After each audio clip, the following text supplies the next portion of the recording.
মাজুলী জিলা পৰ্যায়ত বিজ্ঞান অনুসন্ধান শিশু বিজ্ঞান সমাৰোহ ছটি প্ৰকল্প নিৰ্বাচিত হ'ব ৰাজ্যিক পৰ্যায়লৈ বিজ্ঞান প্ৰযুক্তি আৰু পৰিৱেশ পৰিষদ সমগ্ৰ শিক্ষা অসমৰ অধীনত মাজুলী জিলা আৰ্যভট্ট বিজ্ঞান কেন্দ্ৰ আৰু ৰাষ্ট্ৰীয় শিশু বিজ্ঞান সমাৰোহ মাজুলী জিলা আয়োজক সমিতিৰ সহযোগত আজি মাজুলী আউনীআটী উচ্চ মাধ্যমিক বিদ্যালয়ত জিলা পৰ্যায়ৰ উচ্চ আৰু উচ্চতৰ মাধ্যমিক ছাত্ৰ-ছাত্ৰীসকলৰ মাজত প্ৰকল্প প্ৰতিযোগিতা অনুষ্ঠিত হয়।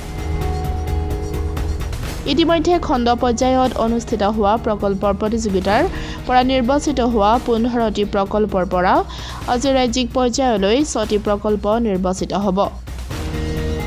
বৃক্ষৰোপণেৰে আৰম্ভ হোৱা আজিৰ কাৰ্যসূচীত ছাত্ৰ-ছাত্ৰীসকলে প্ৰকল্পসমূহ উপস্থাপন কৰাৰ পাছত মাজুলী মহাবিদ্যালয়ৰ ৰসায়ন বিভাগৰ প্ৰবক্তা ডক্টৰ দেৱজ্যোতি ভট্টাচাৰ্যৰ সৈতে ছাত্ৰ-ছাত্ৰীসকলৰ এক অন্তৰংগ আলাপ অনুষ্ঠিত হয়। মুকলি সভাত ছাত্ৰ-ছাত্ৰীসকলক বঁটা প্ৰদান কৰিব।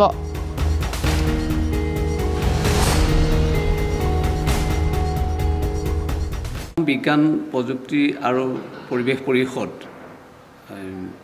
সমগ্ৰ শিক্ষা অসমৰ পৃষ্ঠপোষকতাত মাজুলী জিলা আৰ্যভট্ট বিজ্ঞান কেন্দ্ৰ আৰু ৰাষ্ট্ৰীয় শিশু বিজ্ঞান সমাৰোহ মাজুলী জিলা আয়োজক সমিতিৰ সহযোগত আমি প্ৰথমতে খণ্ড পৰ্যায়ত আমাৰ মাজুলীৰ বিদ্যালয়সমূহৰ বিশেষকৈ উচ্চ আৰু উচ্চতৰ মাধ্যমিক বিদ্যালয়ত যিসকল ছাত্ৰ ছাত্ৰী আছে তেওঁলোকৰ মাজত এটা প্ৰকল্প প্ৰতিযোগিতা অনুষ্ঠিত কৰিলোঁ। ইতিমধ্যে সেই খণ্ড পৰ্যায়ৰ প্ৰতিযোগিতাৰ পৰা 15টি প্ৰকল্প জিলা পৰ্যায়লৈ নিৰ্বাচিত হৈছিল আৰু সেই জিলা পৰ্যায়ৰ আজি প্ৰতিযোগিতাটো আমি আয়োজন কৰিছোঁ। ইতিমধ্যে পুৱা বৃক্ষৰোপণে আজি কাৰ্যসূচী আৰম্ভ হৈছে আৰু 10 বজাৰ পৰা সেই যি নিৰ্বাচিত প্ৰকল্প সেই প্ৰকল্পকেইটা আমি উপস্থাপন ইভালুৱেট কৰি আছে আৰু লগতে ছাত্ৰ ছাত্ৰীসকলৰ মাজত এটা জনপ্ৰিয় বক্তৃতা অনুষ্ঠান অনুষ্ঠিত হৈ গৈছে এই ৰসায়ন বিজ্ঞানৰ ওপৰত আৰু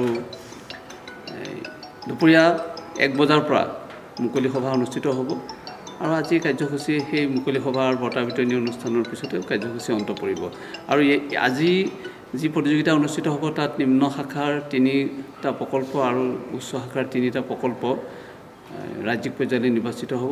আমি আশা কৰিছোঁ মাজুলীৰ পৰা খুব সুন্দৰ এই 6টা প্ৰকল্প ৰাজ্যিক পৰ্যায়লৈ নিৰ্বাচিত হ'ব বুলি। বিজ্ঞান প্ৰযুক্তিবিদ্যা পৰিৱেশ পৰিষদ আৰু সমগ্ৰ শিক্ষা অসমৰ অধীনত আমি আজি আউনীআটী উচ্চ মাধ্যমিক বিদ্যালয়ত ৰাষ্ট্ৰীয় শিশু বিজ্ঞান সমাৰোহ মাজুলী জিলা সমিতিৰ সমূহ বিষয়ববীয়া আৰ্যভট্ট বিজ্ঞান কেন্দ্ৰ মাজুলী জিলাৰ সৌজন্যত বিজ্ঞান অনুসন্ধান শিশু বিজ্ঞান সমাৰোহ অনুষ্ঠিত কৰিছোঁ। যোৱা 17 ফেব্ৰুৱাৰীত আমাৰ খণ্ড পৰ্যায়ৰ সমাৰোহ আছিল। তাৰ পৰা আমি 15টা প্ৰকল্প ছাত্ৰ ছাত্ৰীসকলৰ নৱম শ্ৰেণী আৰু একাদশ শ্ৰেণীৰ মাজত প্ৰতিযোগিতাত পাতি আমি জিলা পৰ্যায়লৈ আনিলোঁ আৰু আজি এই জিলা পৰ্যায় সুন্দৰভাৱে সম্পন্ন হৈছে। প্ৰথম কাৰ্যসূচী বৃক্ষৰোপণ হ'ল। সেই বৃক্ষৰোপণ ৰূপেশ্বৰ বৰা আউনীআটী বিজ্ঞান শিক্ষক অৱসৰপ্ৰাপ্ত তেওঁ বৃক্ষৰোপণ কৰিলে। তাৰপিছত 10:30 বজাত আমাৰ প্ৰকল্পৰ প্ৰতিযোগিতা আৰম্ভ হৈছে। সেই প্ৰকল্পৰ প্ৰতিযোগিতাত বিচাৰকসকলে বিচাৰখন গ্ৰহণ কৰি সুন্দৰভাৱে চলাই আছে। তাৰপিছতে আমি সেই প্ৰতিযোগিতাৰ লগত সংগতি ৰাখি মাজুলী মহাবিদ্যালয়ৰ ৰসায়ন বিভাগৰ প্ৰবক্তা ডক্টৰ দেৱজ্যোতি ভট্টাচাৰ্যৰ সহিত ছাত্ৰ ছাত্ৰীসকলৰ এক অন্তৰংগ আলাপ আৰু বিভিন্ন ধৰণৰ বৈজ্ঞানিক চিন্তাধাৰাই কেনেকৈ তেওঁলোক আগলৈ আগবাঢ়ি যাব লাগিব তাৰ ওপৰত এক আলোচনা চক্ৰ অনুষ্ঠিত কৰা হৈছে আৰু দুপৰীয়া 1 বজাত আমাৰ মুকলি সভা হ'ব। তাতে আমি পুৰস্কাৰ বিতৰণ